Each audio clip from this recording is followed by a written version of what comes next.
Today is Saturday, the 22nd day of March, 2025. It's about 2:36 in the afternoon, and we're at the shortest trail of Lake Arrowhead State Park. You can see it's called the DragonFly Trail. This is the start of it. I just want to show you this little map and show you that it tells you right here, you are here. So you just go 0.04 up here. We take this split of 0.51 around and right back down. I know in the paperwork it says it's a half a mile, so that right there is claiming it's barely over half a mile.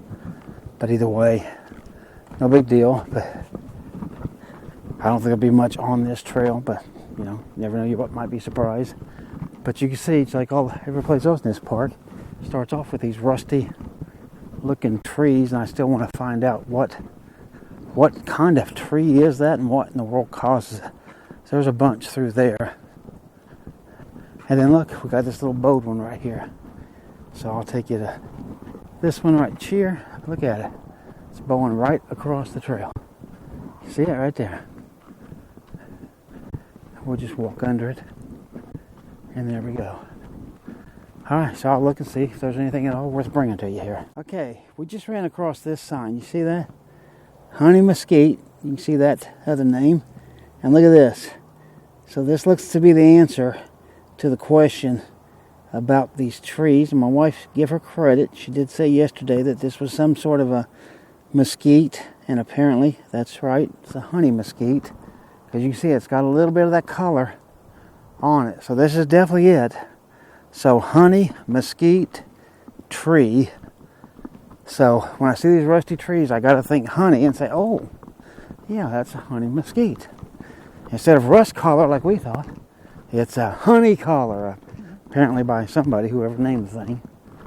So, hey, question answered, curiosity satisfied. There's all kinds of these honey mesquites in here. Check it out. Yeah, I know my trees, you know. All right, see you in the next clip.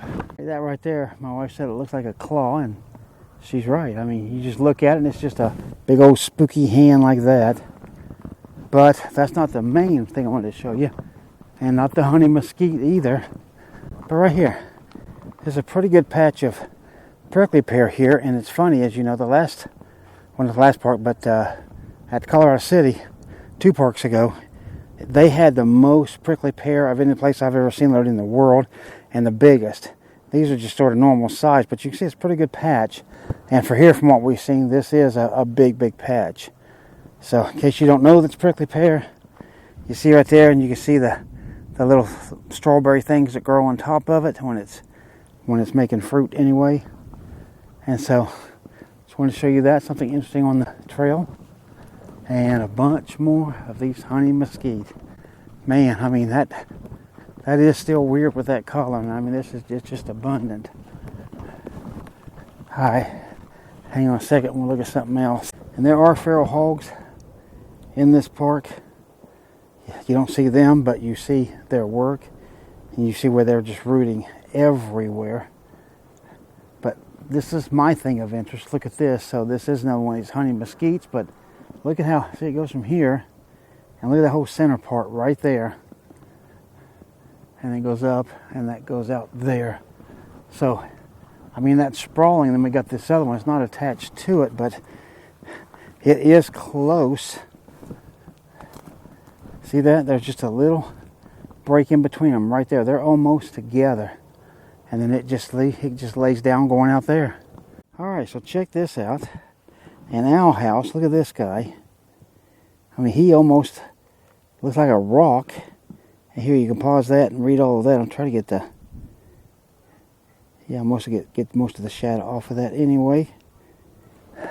But anyway, see they got a box right there on that tree. I'll try to zoom in on that and show that to you.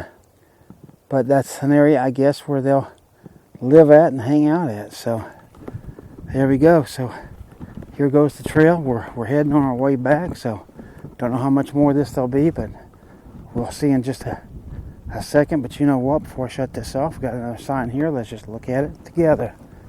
It says soapweed yucca. Ooh, that's a pretty flower. Look at that. Soapy yucca is one of the most useful plants in Texas. The flowers and pods are food for animals. Native Americans use the fibrous stems and leaves to braid rope mats and containers.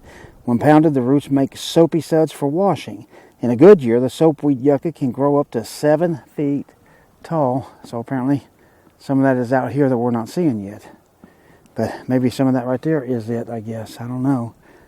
So maybe that little one right there just starting. Oh well, kind of neat. Alright, so you see, I got to show you this cute little bird here. He's a bluebird, and you're going to read that right there. And what they've done is they've built a little home for him and his friends right there. So, kind of a rough looking home, but hey, if it works, then it works, right? So, the wind is picking up. We're going right back out here. And I know the parking lot's right over through there, so we're not far from being done and being back. So this might be the end of it. I don't know. We'll see. But if so, I'll end it here.